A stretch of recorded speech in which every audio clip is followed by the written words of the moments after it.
Step inside the legendary Graceland, home of Elvis Presley, in this calming yet mysterious bedtime story. Join us as we gently explore the haunting whispers, shadowy hallways, and lingering music of the King's mansion. Perfect for winding down at night, this story blends gentle suspense, soft narration, and the magic of a classic legend, designed to help you relax, drift into your imagination, and fall asleep. Listen closely, the King might still be watching. Let's get started. The Elvis Presley's Haunted Graceland. Chapter 1. The Firelight Gathering. The fire cracked and hissed, spitting sparks into the dark Tennessee night. Beyond the glow of the flames, the woods stretched black and endless, shadows shifting with every whisper of the wind. A circle of faces leaned closer to the storyteller, eyes wide, waiting. "You've heard of Graceland, haven't you?" The voice began, low and deliberate, carrying over the fire like a hymn. "That shining white mansion at the edge of Memphis, the home of the king himself, Elvis Presley. Folks say it's a house of music, a place where dreams were born. But if you ask the people who've been there after dark, they'll tell you it's something else entirely. They'll tell you it's haunted." The words seemed to hang in the air, swallowed by the crackle of the firewood. "Now, don't get me wrong," the storyteller continued, eyes darting from one listener to another. "Graceland is a shrine. Fans flock there from all corners of the world, leaving flowers, weeping at the gates, pressing their hands to the walls like it's holy ground. But legends don't rest easy. And neither, it seems, does Elvis." The storyteller paused, letting the silence stretch long enough for the woods to press in closer. An owl hooted somewhere in the distance, and one of the younger listeners shifted uneasily in their seat.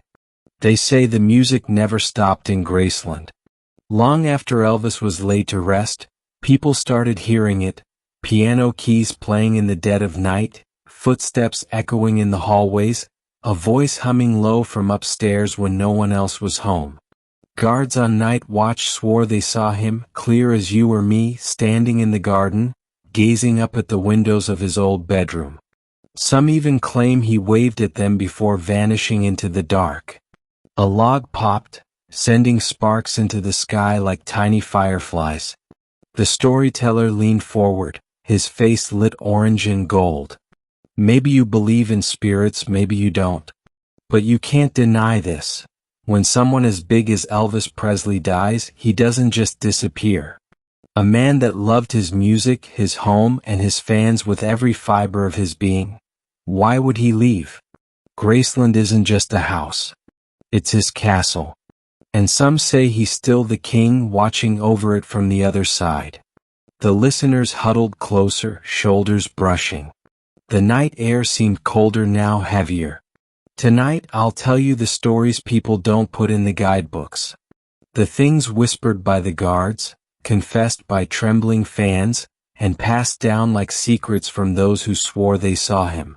You'll hear about the mirror that holds his reflection, the piano that plays by itself, and the footsteps that march the halls long after midnight. You'll hear why some folks say Graceland is more alive now than it ever was when Elvis walked its halls." The storyteller's voice dropped lower, to a hush that forced every ear to lean closer. "But be warned, once you hear these stories you might think twice about visiting Graceland yourself. Because the truth is, Elvis never really left. And if you listen closely enough, when the night is still and the air feels heavy, you just might hear him. A soft chord on the piano. A bar of a song you know by heart. Or worse yet, footsteps creeping up behind you." A gust of wind stirred the fire, making the flames leap high. Shadows twisted and danced across the faces in the circle. The storyteller leaned back, letting the firelight flicker across his grin. "So, do you want to hear what really happens inside the king's mansion when the sun goes down?"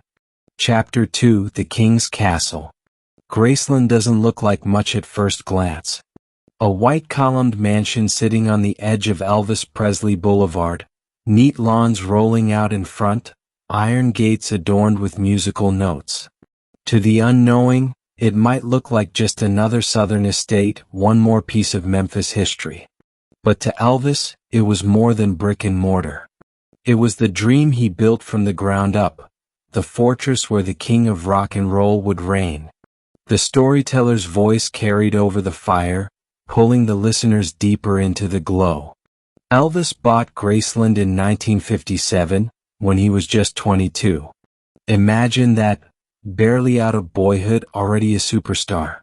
The fans were closing in, crowding his old home in East Memphis, so he needed a place where he could breathe. A place to build a life, to bring his mama and daddy, to shut out the world when the fame got too loud. And when he found Graceland, he knew. They shifted in their seats as the storyteller leaned forward, painting the scene. Every king needs a castle, and this one came with rolling pastures, stone lions guarding the front, and a name that sounded like it belonged in a hymn. Graceland. You can almost hear the choir when you say it out loud. The fire snapped, throwing shadows against the trees. Elvis filled it with music. Friends, family, late-night jam sessions that lasted until dawn. The walls soaked it in, the strum of guitars, the laughter, the echo of his voice hitting notes that could shake the heavens. Even when he was away filming in Hollywood or touring the world, Graceland held his spirit like a lantern in the dark. It wasn't just a house. It was him. The storyteller paused, eyes flickering to the fire as if seeing something in the flames. But here's the thing about houses like that. When they hold that much life, that much energy, they don't stay quiet when death moves in. Graceland became a shrine the moment Elvis died in 1977, but some say it became something else too. Something restless. One of the listeners, a young man with his arms crossed tight against his chest, shifted uncomfortably. The storyteller noticed and his grin widened. You see, people like to believe homes are just wood and stone. But you and I know better, don't we? Homes keep secrets. They remember. And Graceland remembers everything. It remembers the glory days, the joy, the sound of fans pressed against the gates. But it also remembers the dark nights. The loneliness. The way Elvis wandered those halls, restless, unable to sleep. Some say the house holds all of it, good and bad, and that's why the king never left. He's stitched into the very bones of that mansion. The air grew colder as the storyteller went on, the night deepening. Tourists walk through it by the thousands every year, snapping photos, whispering like they're in church. But at night, when the tours end and the lights go dim, Graceland isn't a tourist attraction anymore. It's a hollow kingdom where shadows move on their own, and voices echo from rooms that should be silent. The guards who've walked those halls after dark tell stories that'll freeze your blood. The listeners leaned closer, eyes wide. Doors slam without warning. Music drifts down the staircase, soft at first, then louder, until it feels like someone's about to step into the room. Some claim they've seen Elvis himself, walking the grounds in his white jumpsuit, or sitting at the piano in the music room, hands moving across the keys though no sound comes out. And if you're brave enough to walk the upstairs hallway alone, you might feel it, the chill, the weight of someone standing just behind you watching. The storyteller let the words hang heavy and thick. Graceland is a castle, all right. A castle of memories. A castle of music. But every castle has its ghosts. And the king's castle, well, it's got the king himself. The fire cracked again, loud as a gunshot, and a few listeners flinched. The storyteller smiled, slow and knowing. Now you've heard of the castle. But you can't understand the haunting until you hear about the night it all began. The night Elvis Presley died. That was the night the music stopped for the living, but not for the house. Chapter 3. The night the music stopped. The storyteller leaned back, eyes reflecting the flames as if they held the memory of that summer night. August 16, 1977, he said, slow and deliberate. the day the music stopped. At least for us. The woods seemed to grow quieter, the fire dimming as if nature itself were listening. Elvis was 42. Not old, not for a man who still had songs to sing, shows to play.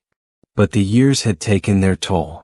The fame, the sleepless nights, the pills that kept him up and the ones that brought him down. Graceland had become less a castle of joy and more a maze he couldn't escape. Folks say he'd wander those halls at night, pacing, restless, unable to find peace. The storyteller's voice dropped low, like a whisper in a church. On that August morning, Elvis was in his bathroom upstairs. The rest of the house was quiet. The fans outside the gates had no idea their king was slipping away. Ginger Alden, his fiancée at the time, would later say she found him on the floor, unresponsive. Just like that, the brightest star in rock and roll burned out. A log cracked in the fire, making a few of the listeners flinch. They rushed him to Baptist Memorial Hospital in Memphis, but it was no use. At 3:30 in the afternoon, the doctor pronounced him gone. News spread like wildfire. Radios broke into programming.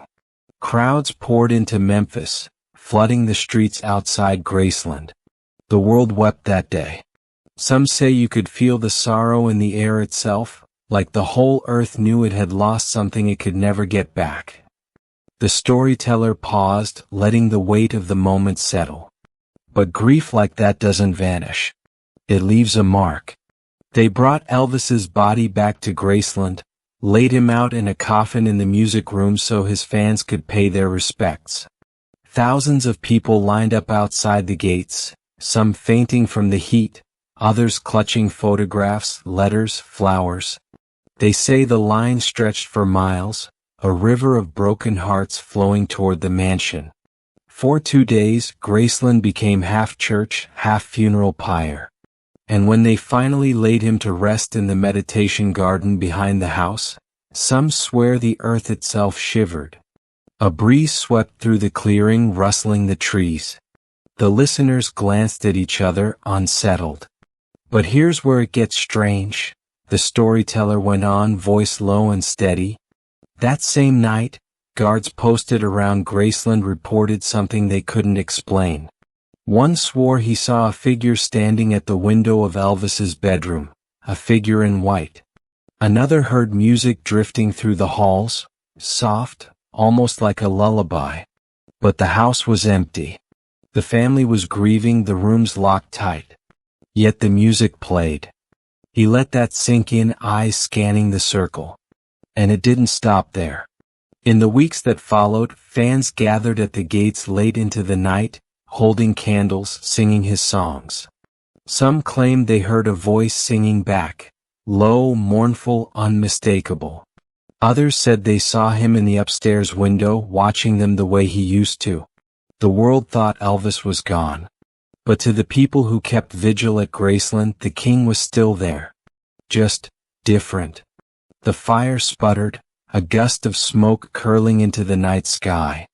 Every haunting has a beginning, the storyteller whispered. And for Graceland, it began the night Elvis left his body behind. But his spirit? Well, that was another matter.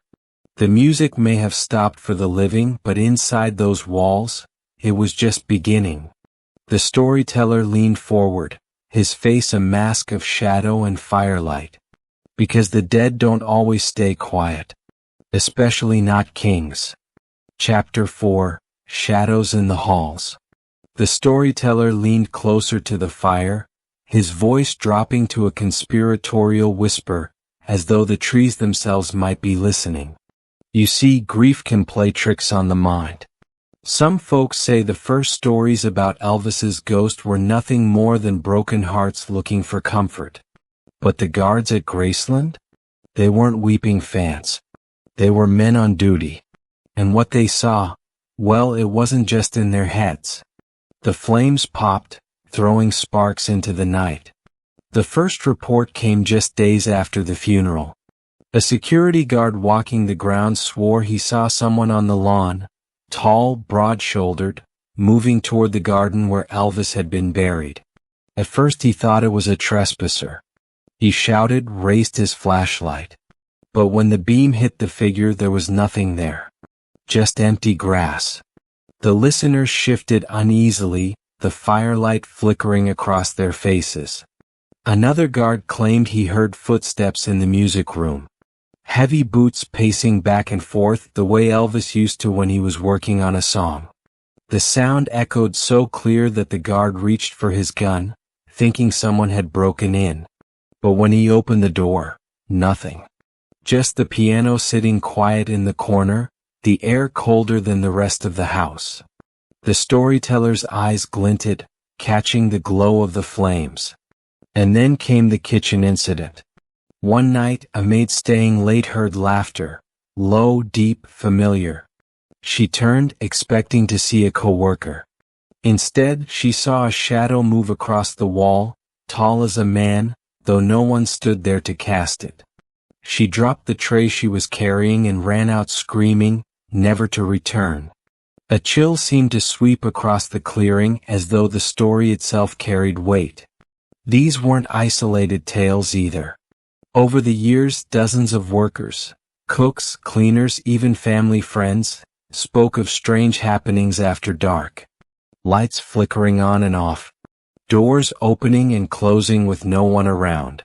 Music, always music, drifting from the upstairs rooms where no visitor has ever been allowed.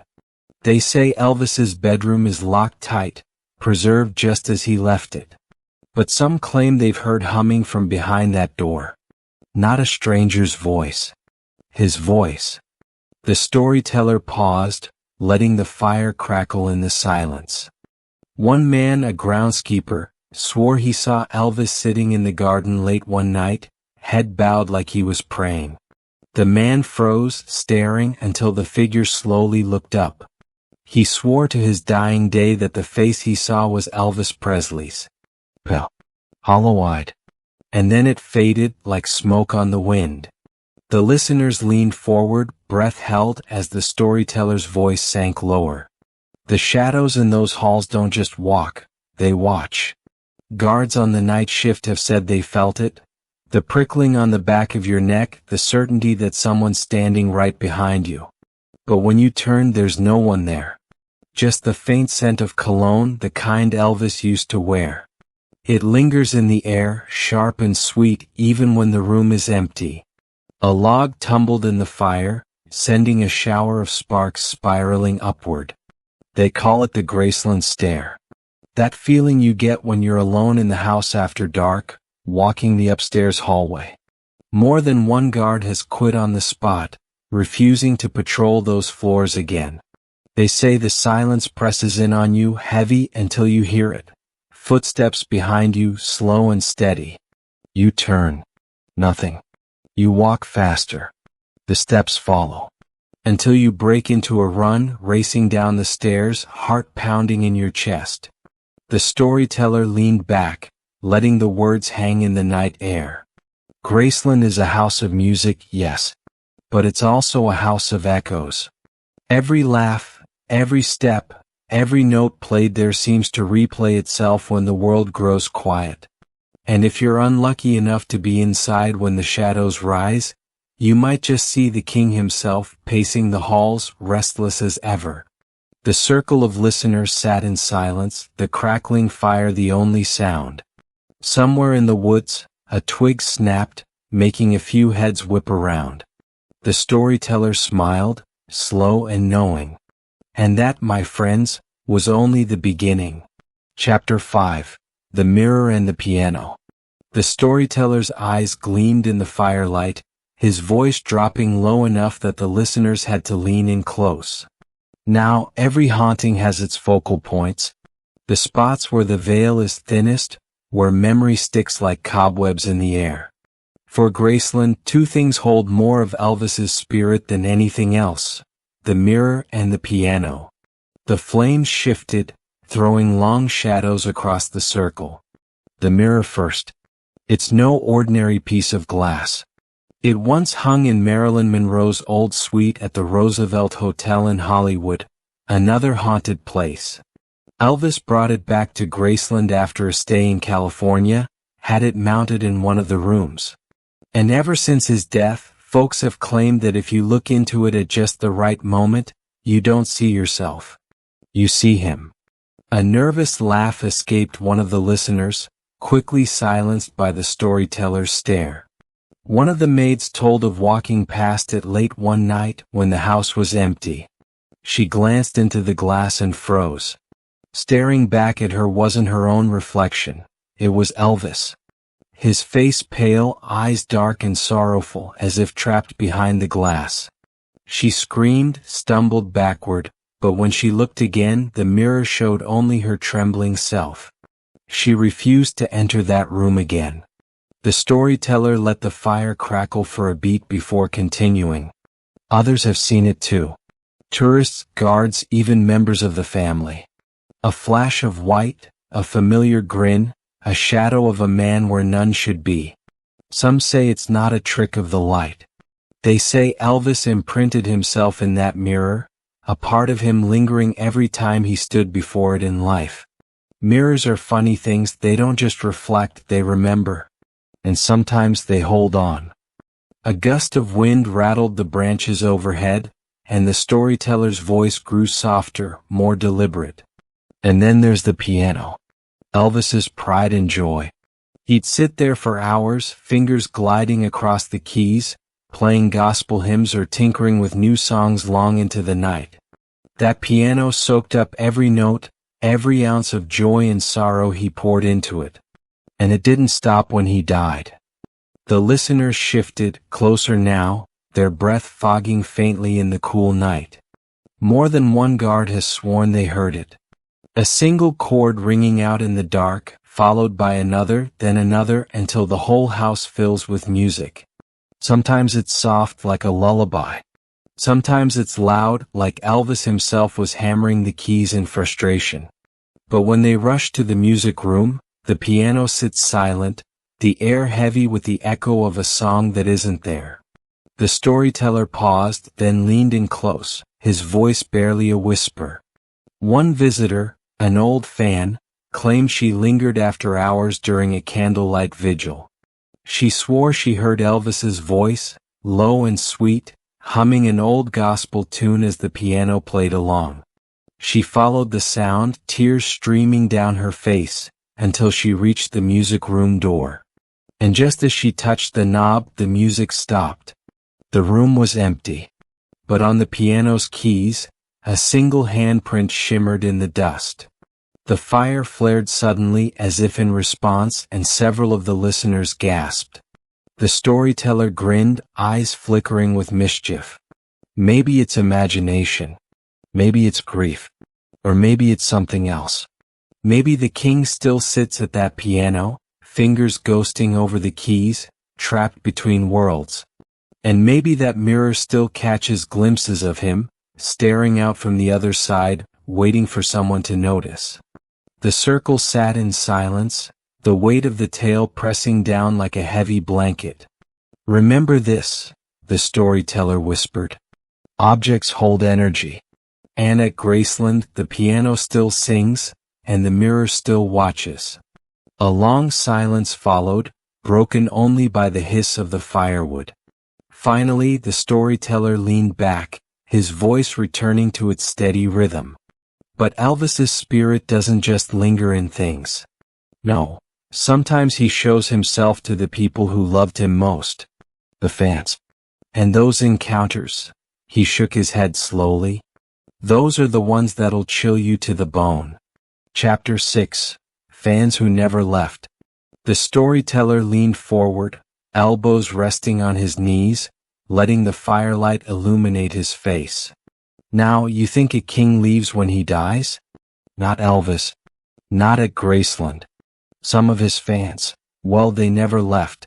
They stayed, lingering outside the gates after the sun went down, pressing flowers to the iron fence, singing his songs softly, hoping he'd hear them. A hush fell over the circle. Somewhere in the distance, a branch snapped. Take the case of Jenny, a girl from Little Rock. She came to Graceland in the early 80s, just a teenager. Stayed past closing hours, hiding behind a statue of the stone lions at the front gates. She said she was humming one of Elvis's gospel songs, trying not to cry. That's when she heard it, a soft footstep behind her. She turned and there he was. Not a shadow, not a trick of the light. A man in white, standing tall, looking at her with the kind of eyes that see everything. He didn't speak. He just nodded and then vanished into the night. The storyteller paused, letting the story sink in. Then there was Marcus, a security volunteer in the late 90s. He stayed behind after a charity tour, walking the halls when the building was empty. He swore he heard the faint echo of applause in the music room, like an audience was cheering a performance long gone. He followed the sound to the piano. The keys moved by themselves. He said he could see the outline of Elvis's figure, hands dancing over the keys, playing a song Marcus had never heard before. When he blinked, it was gone, but the music lingered, a ghostly melody that haunted his dreams for months. The fire popped suddenly, throwing sparks into the night sky. The storyteller leaned closer, lowering his voice. Not all encounters are gentle, though. Some fans claim they felt him behind them, standing too close, like someone trying to get their attention. Some have smelled his cologne, sweet and musky, drifting in the hallway where no one else could be. Others say the temperature drops suddenly, freezing their breath, their skin prickling as if someone unseen is walking beside them.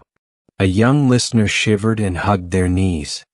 And it isn't just one or two people, the storyteller continued. Over the decades, dozens of fans have left Graceland shaken, claiming they felt a presence in the room with them, or heard him whispering their name. A few brave, or foolish, souls have spent entire nights inside, lying in the empty music room waiting. And some say they were rewarded. They felt him. Saw him. Sometimes waving from the staircase, sometimes sitting silently at the piano, watching them with eyes full of longing. The storyteller's voice softened, almost reverent. Fans who never left, they are the lucky ones. Or maybe the unlucky ones. Because once you see him, truly see him, he never lets go. His presence lingers in your mind, in your dreams. The king of rock and roll doesn't just live in Graceland. He lives wherever someone remembers him, wherever someone believes. He leaned back, letting the fire crackle and flare. So remember this, friends. If you ever find yourself wandering the halls of Graceland after hours, or hiding behind a statue by the gates, humming a familiar tune, you might just feel a tap on your shoulder. A hand brushing against yours. A whisper in your ear. And when you look up, you'll see him. Standing there. Watching. Waiting. The fans who never left, they know the truth. And so do you now. The storyteller's eyes glinted in the firelight. And that, my friends, is when the haunting gets personal. Chapter 7. Theories of the King's Spirit. The storyteller leaned back against a log, letting the firelight dance across his face. He spoke slowly, letting each word hang in the night air like smoke. People ask me all the time, why? Why would Elvis stay? Why would a man leave the world, and yet remain trapped in a house of stone and memories? The listeners shifted closer, leaning in as if the answer could be stolen from the dark. There are a few theories, the storyteller said, fingers tracing imaginary patterns in the air. Some say it's unfinished business. Elvis had so much life left in him, songs to write, concerts to play, dreams to chase. Maybe his spirit couldn't let go because he hadn't lived it all. The house holds him like a book half finished, waiting for someone to turn the last page. He paused, eyes narrowing as the fire flickered. Others say it's the energy. Graceland isn't just bricks and wood, it's a living thing. Every note he played, every cheer from the crowd, every whispered prayer from a fan left its mark. That energy doesn't die. It accumulates, thickening the air, pressing against the walls, bending the rules between worlds. And Elvis, he's woven into it. He's part of the house now, and the house is part of him. A low wind rustled through the trees, making the circle of listeners shiver. Some folks swear it's his love for the fans, the storyteller continued. Elvis adored them more than most realize. He gave them everything he had, his music, his heart, his soul. And maybe, just maybe, he stayed because he couldn't bear to leave them behind. That's why the music plays after dark. That's why footsteps echo in the hallways, soft but insistent. He's here for the people who loved him, watching, guiding, even comforting. He let that thought linger, watching the faces in the firelight. But there's another, darker theory, he added, leaning closer and dropping his voice to a whisper. Some say the king never left because he was trapped. Fame is a powerful thing, stronger than any chain. It can hold a man even after death. Some nights, when the wind is right and the moonlight hits the front gates just so, they say you can feel him pacing the halls, restless, frustrated, unable to move on. He's caught between the world he ruled and the world he left behind. And every soul that visits Graceland, every fan who sings a song or leaves a flower, it keeps him tethered. The fire flared suddenly, sending sparks into the dark, as if punctuating the storyteller's words. And maybe, he said, leaning back with a slow, knowing smile, the truth is a little of all of it. He's unfinished, he's energized by the house, he's watching the fans, and he's trapped by the weight of his own legend. Elvis Presley didn't just live in Graceland. He became Graceland. And a place like that, a place that holds so much love, so much memory, it never forgets. It never lets go. And neither does he. A hush fell over the circle. Even the fire seemed to pause, waiting for the next word. So, the next time you hear a faint chord on the piano or catch a flicker in the corner of your eye, think about the king who never left. And ask yourself, which theory do you believe? The storyteller leaned back against the log, letting the night press in heavy and silent. The air was thick with possibility and dread. Because believe me, friends, he's closer than you think. Chapter 8, The Ghost Tour. The storyteller leaned in, voice low and urgent, letting the firelight flicker across his face like shadows dancing on the walls of an empty mansion. Now, most visitors to Graceland see only the polished halls, the glittering gold records, the rooms frozen in time. But a few brave souls have ventured inside after dark. And those are the ones who felt the king watching them, up close. He paused. The crackle of the fire filled the silence. There's a story about a young couple, Mark and Sarah. They'd taken one of those candlelight tours, special permission after hours, just to see the house when it's quiet, when the world is gone. They laughed at first, joking about ghosts, thinking it would be fun. But by the time they reached the music room, the jokes had stopped. The storyteller's eyes glinted. As they stepped inside, the air grew cold, icy even. Their breaths formed clouds in the faint candlelight. And then they heard it, a note. Just one note from the piano. They froze. Another note followed, and then a chord. Slowly, deliberately, the melody grew, filling the room with a song they didn't recognize. But it was beautiful, haunting, and undeniably real. A log popped, and one of the listeners jumped, hugging their knees. The candlelight flickered, and in the corner of the room, they saw him. At first just a shadow. Then taller. Broader.